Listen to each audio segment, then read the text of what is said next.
Good evening, everyone.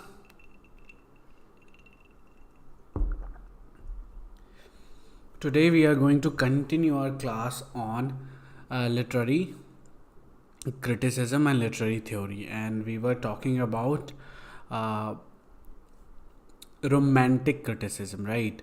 And we are left with only two three critics at that time. And today we will try to finish this, and after that immediately we'll begin our Victorian criticism. But before that, I'll share another link for that. Okay, I hope everyone is here. We are going to start the class now, and you just say hi in the chat box so I'll know who else are there. Anyway, so we'll begin. John Keats. John Keats is very important critic, especially in romantic criticism. So he was like, along with Lord Byron and P.B. Shelley, he was one of the second generation of romantic criticism. So as we know, first generation early romantic is who? William Blake, and then we have, sorry for the disturbance again, in upstairs there's some work going on and it is disturbing me too. But anyway, and the romantics were Wordsworth, Coleridge, and late romantic were Lord Byron, P.B. Shelley, and Keats himself. So, and as we know, he died at age of 25 because of tuberculosis, and his poems had only been published for less than 4 years. So, he had a really small life, you can say, but he did so many things. He wrote very good poetry, he wrote very good commentary on criticism and all these things. So the style of Keats was heavily loaded with sensuality, and notably in the series of odes. So he accentuated extreme emotion through natural imagery. We're not going to talk about his poem, but to know him better, we'll just uh, try to understand what all poem he has written. So, as you know, Ode to Nightingale is one of the important uh, poem, and it's actually comes in his ode series. So, Ode on a Grecian urn, that everybody, most of you had this in your masters, right, in your syllabus. So you must have read about it, and of course read the poem too. Anyway, Sleep and Poetry, he also wrote that, and on first looking into Chapman's Homer. Anyway, so Keats, he wrote letters to Benjamin Bailey, George, and Thomas Keats, where he discussed about the theory of poetry. He talked about negative capabilities. So he wrote letters to Benjamin Bailey, and George and Thomas Keats, John Tyler, and Richard Woodhouse. And he has written 252 letters in total.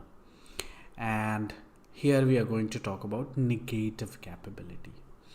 So just pay attention in the detail, please. And one of the important thing that you have to know about it, that this was written to his, so this letter he has written to his brother George and Thomas on 22nd December 1870. So remember the date 1817, and also remember to whom he has written the letter where he mentioned negative capability. It was George and Thomas. So in 1817, Keats introduced the term negative capability in a letter to his brother George and Tom. So that Thomas is also known as Tom. And so, as influenced by Shakespeare's work, he describes it. So this negative capability is actually on Shakespeare's work. So he said that he described it as being in uncertainties, mysteries, doubts, without any irritable reaching after fact and reason. So that is negative here, is not pejorative. So just remember, according to him, that Shakespeare was mostly like in uncertainties, he had mysteries, doubt without any irritable reaching after the fact and reason. So that is what negative capability. So that made Shakespeare produce some masterpieces, right? So it explains why great writers, so he gives example of Shakespeare pursued artistic beauty despite confusion and uncertainty rather than preferring philosophical certainty over artistic beauty. And philosopher and poets have used this term to describe the ability to recognize truth beyond the scope of sequential reasoning.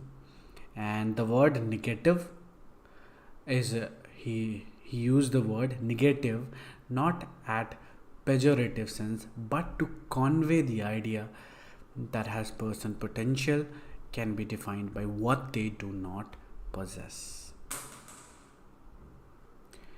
Essential to literary achievement, Keats also argues that is a certain passivity and a willingness to let what is mysterious or doubtful remain just that. So just simply we have to understand that the great works only comes when there are uncertainties, mysteries, doubts without any irritable reaching after fact. So that is negative capability. That actually it is not a flaw, but also, I mean, it is not flaw, but it is some kind of gift, if you can say. So the experience of intuitive appreciation of the beautiful are central to poetic talent and render irrelevant anything that is arrived at through reason. So according to Keats, a great poet's sense of beauty trumps every other consideration or obliterate them with a single word. So again, now you must have understood about this. What is negative capability? Simple: being in uncertainties, mysteries, doubts without any irritable reaching after fact and reason. So just remember that. And also negative is here is not pejorative. I hope you understood. And now we'll just talk about Thomas Peacock. So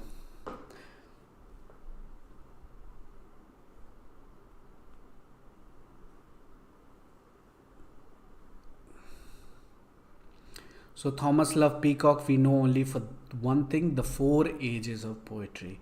And of that, who replied for that? It was Shelley who replied for it. Okay, so that's why it comes very, that's why it's quite important work. Only because P.B. Shelley wrote his defense against it. So he defended poetry against who? The 4 ages of poetry by Thomas Love Peacock. So only that you have to remember. So he was an English poet, as we know, and also novelist, official of the East India Company, and his work was influenced by the work of P.B. Shelley, with whom he was a close friend. So throughout his career, Peacock wrote satirical novel, which all had the same basic setting. Anyway, we'll just talk about the 4 ages of poetry, 1820, and the essay. Then the essay is significant study of poetry in its own right, and of course the inspiration for Shelley's defense of poetry. So that inspired Shelley to write defense of poetry.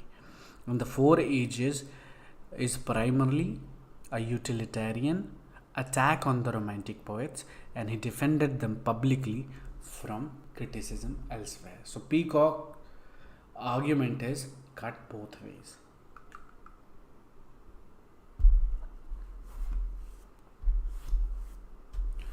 Again, Ahmad Ibrahim puts it as, if he was a poet who mocked poets from utilitarian frame of satirical references, he was utilitarian who turned into ridiculous the belief in utility and the march of intellect. That they might ask, but Peacock's essay also raised several severe critical points. So Peacock also mocked how poets initially claimed to be historians or moralist. He sees the first poetry as created by a bard, always ready to celebrate the strength of the king, being first duly inspired by that of his liquor. So, consequently, as an inflator of royal credit, the poet prefigured contemporary financial speculator. So that was the statement was made in The Four Ages of Poetry by Thomas Love Peacock, and we got the reply from P.B. Shelley and the defense of poetry. So as we know that he's a romantic poet, and his work greatly influenced next generation of poets like Robert Browning, Swinburne, Thomas Hardy, and W.B. Yeats. So, according to Harold Bloom, what he said about P.B. Shelley is, he was a superb craftsman, a lyric poet without rival, and surely one of the most advanced skeptical intellect ever to write a poem. And there was a backlash against Shelley's atheism and political views and defiance of social convention during his life due to family crisis, ill health, and social issue. Anyway, this is all introduction about a little bit about him. So over the next 4 years, he produced what Leader and O'Neill described as some of the finest poetry of Romantic period. And as we know that Shelley wrote Frankenstein, Mary Shelley.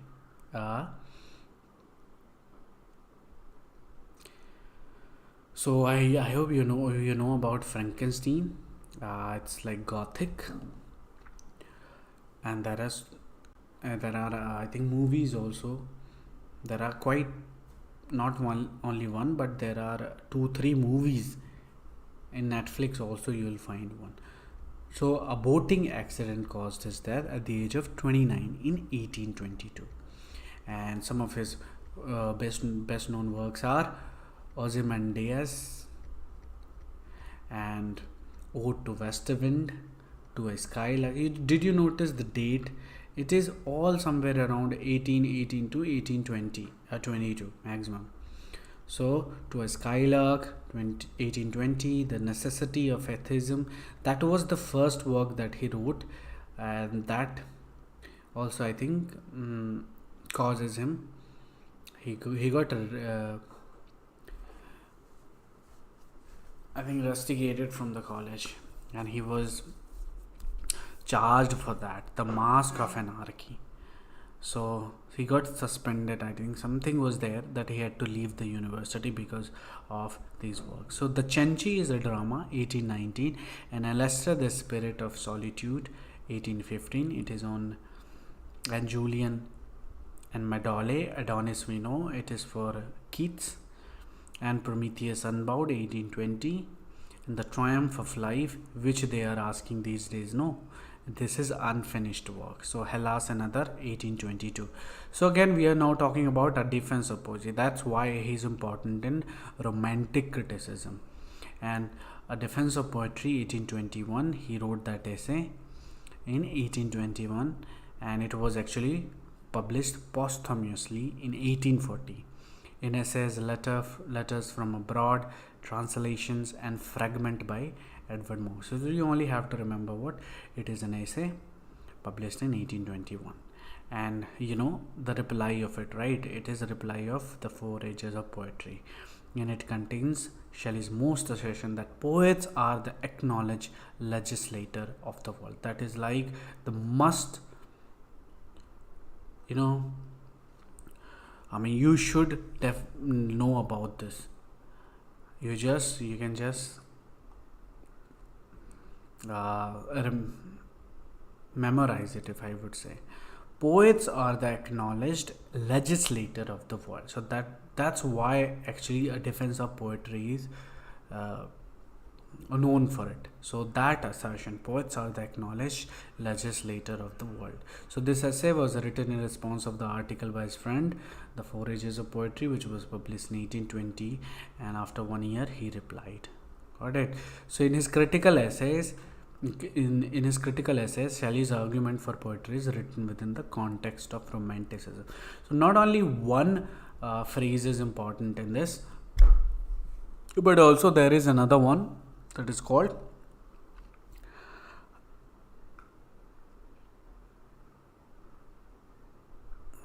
let me find, it must be here, that it was some message about the poetry.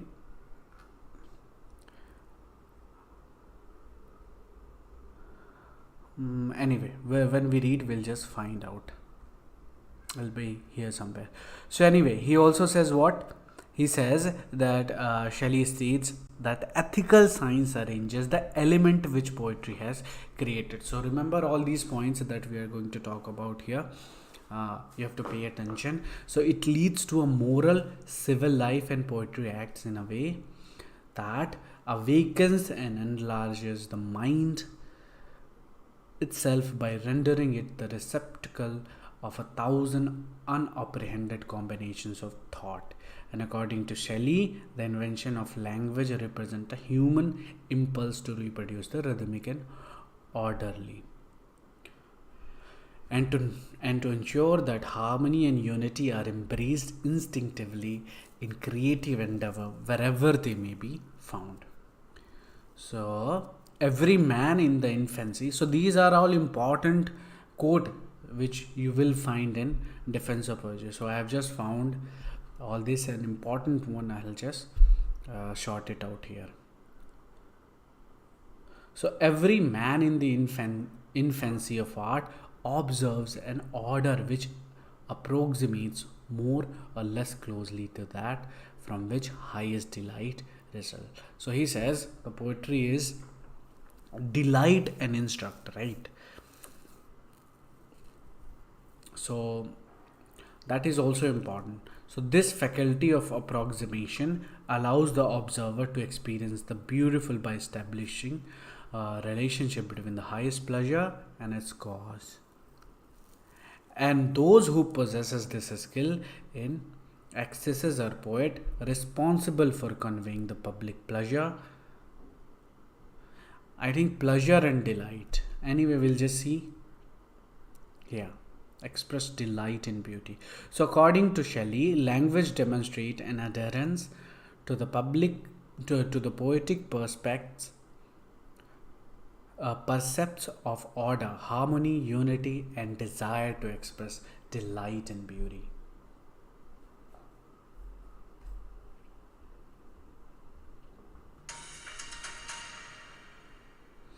So, aesthetic admiration of the true and the beautiful is provided with an important social aspect, and communication extends beyond self awareness and precipitates self evaluation. So these things are there in your. And he also, Shelley praised Plato and Jesus for their ability to imagine the inconceivable through the use of language. Though Shelley believed that poets are the author of language. So remember that I was talking about.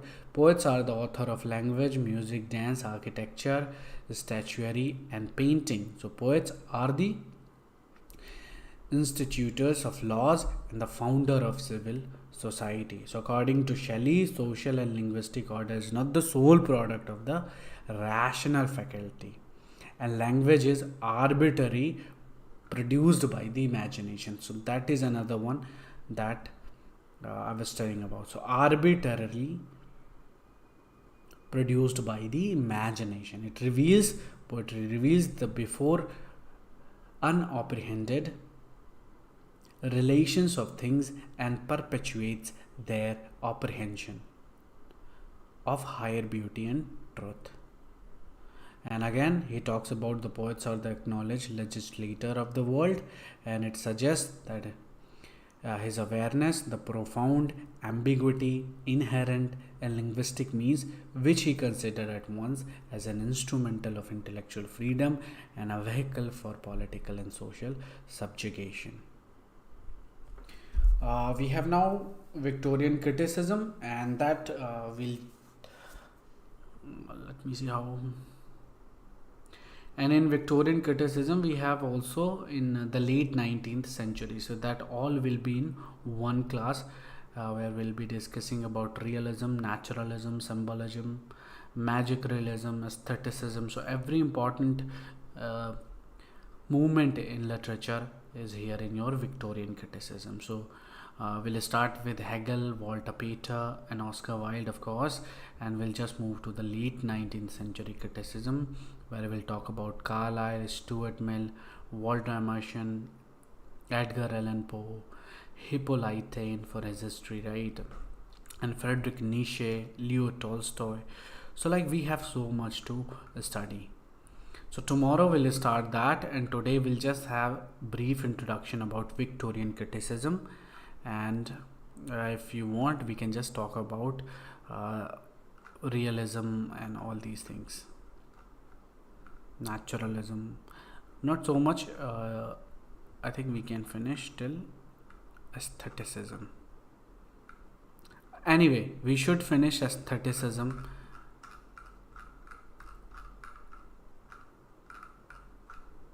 So Victorian criticism. So Victorian criticism is your 19th century. So it was an era of nationalism, imperialism.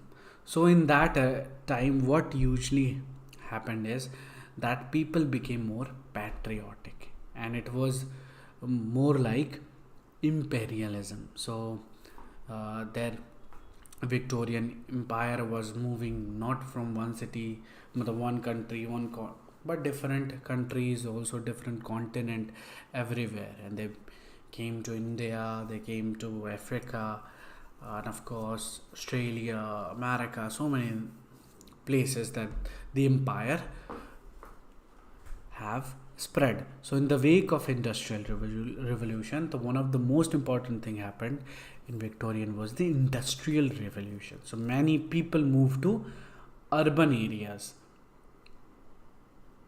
They were moving from the rural area to urban areas, and these areas were becoming center of manufacturing and commerce. So that is what industrial revolution mean. So according to Hegel, bourgeois's middle class thought is a predominant but one-sided component of the larger scheme that include romanticism, religious. So this period consists of the following movement. So whatever you see here down, no, realism, naturalism, symbolism, aestheticism, it all came here where in Victorian criticism. So realism, people were moving from all the imagination things to the real thing, the faithful representation of life, in simple word, if you can say. Realism means the faithful representation of reality. So now there is no imagination, there is no gothic, there is no supernatural element. They started against that, they started the realism. So realism should be there, the faithful representation of reality. So realism refers to attempting to represent the subject matter truthfully, without artificiality or without any big words or no speculative fiction. It was complete reality.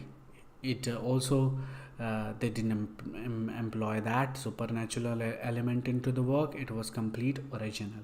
So the faithful representation of reality, this word completely defines your realism. So I hope you got it.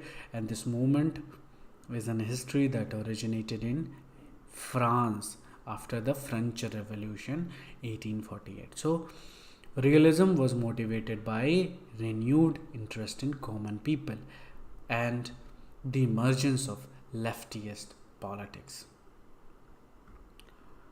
So, realism is what? Realism, again, I told you, the faithful representation of life, but here, also here, realism is a way of individuals to discover the truth through senses. We have to remember the name of these, name of the author who are associated with realism. It began with where? Descartes and Locke, and was formulated for the first time in 18th century by Thomas Reid. And the rigidities, conventions, and other constant of Bourgeois realism inspired the revolt later known as modernism. So in the artist and realism includes like Gustave Courbet, capitalizing on the mundane, ugly, or sordid. Anton Chekhov in Russia used camera works to reproduce an uninflected slice of life, exposing realistic, theatrical, rhetoric, and persuasive qualities. And Henry James and William Dean Howells in English, right? So these are all realists. So realist painters rejected romanticism. The painting presented a slice of life detached from all moral, emotional, and aesthetic consideration. So there are two ways literary critics apply the concept of realism, including 19th century literary movement, Henri de Balzac in France, George Eliot in England, and of course William Dean Howells in America. So there is a recurrent mode of representing life and experience in literature in various areas and literary forms. And remember, the name of the authors include, realist authors are Thackeray, Dickens, Anthony Trollope, George Eliot, and Thomas Hardy. So these are the names that you should remember. So realist authors who: Thackeray, Dickens, Anthony Trollope, George Eliot, and Thomas Hardy. So their work addressed, if you have read them, you must have noticed that they talk about political, social, and religious concern relevant to the 19th century, and they represent like common life, no, but in realistic manner. There is no fiction, nothing at all. So naturalism, after that realism, now came more. Now people in that age mostly is the most, everything should be now natural, like raw thing should be there in the work. So naturalism refers to the study of nature, is often perceived as an extreme form of realism. So it is actually realism, but the extreme form of realism, more than real, is nature, right? Natural, whatever your instinct is, whatever the human instincts are. So naturalism is an approach to literature that draws on the principle of causality, explanation, determination, and experimentation. So the naturalist writer observes man and his passions. So the man believes that events and action arise from specific causes, right? And in the late 19th century, what happens? Naturalism emerged as a literary movement that rejected romanticism, and it was distinct in its embrace of determinism, detachment, scientific objectivism, and social commentary. The movement traces its roots primarily to the theories of French writer like Emile Zola. So Emile Zola is associated with the naturalism, and if you can say, he coined this term. So the earliest example of literary naturalism can be found in Emile Zola in the experimental novel. So that term was introduced in the experimental novel, and it presents Zola's ideas about a naturalistic novel with philosophical roots in Auguste Comte, positivism, historian like Hippolyte Taine, and and physiologist Claudie Bernard. And the scientific method proposed by Comte went beyond empiricism and passive observation of phenomena. So Zola argued that naturalism should function in literature as controlled experiments. So Frank Norris was another, primarily a naturalist, because in net we get question from realism, we get question from naturalism. So these author and these novelists are associated with the particular movement, that you have to really remember. He saw naturalism as a mixture of both.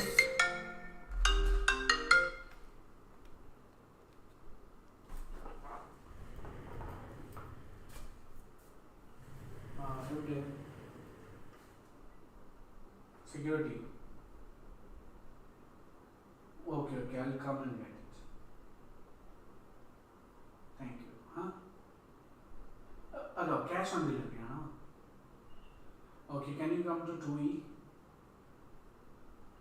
2E.